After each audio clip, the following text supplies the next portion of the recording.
বন্ধুরা এই যে পেঁয়াজ দিছি, লাল করতেছি।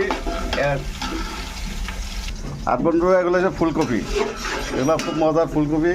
এগুলোকে ডাবলি আছে আস্তে এই তলায় ডাবলি আছে, দেখেন দেখছেন নি? এই এগুলো দিয়ে মানে একসাথে করি, তারপরে বিরিয়ানি বানানো হবে। এই যে বন্ধুরা ফলাও চাইল, এগুলো শুকনো করে লিছি। দেখেন এটা হচ্ছে সবজি বিরিয়ানি। বন্ধুরা এই সবজি বিরিয়ানি সব কিছু রেডি করছি। দেখেন সবজি বিরিয়ানি। বন্ধুরা এই চাইল দিছি, এখন চাইল দিয়ে ইয়ে করতেছি। এটা সবজি বিরিয়ানি হবে, বুঝতে আলাদা। আর সবজিটা এখন এই লাগে চাইলের লাগে মনে করেন সবজি বিরিয়ানি হবে। এটা দেখেন খুব সুন্দর করে মানে এখন এটা লাল চাউল একটু লাল হবে, লাল হওয়ার পরে তারপরে যাই। বন্ধুরা এই যে গরু গোস্ত আনছি, এই বিরিয়ানি লাগে। দেখেন গরু গোস্ত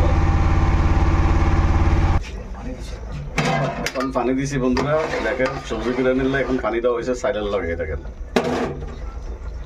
আস্তে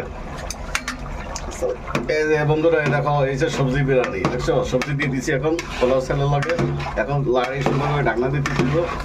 এই দেখো খুবই সুন্দর একটা এই দেখছো বন্ধুরা, এই দেখছো খুব সুন্দর একটা ইয়ে হবে বিরিয়ানি। সেন্টও আছে, মোটামুটি ভালো আছে। বন্ধুরা দেখেন কেমন লাগলো, সবার কাছে ভালো লাগলে কমেন্ট করবে।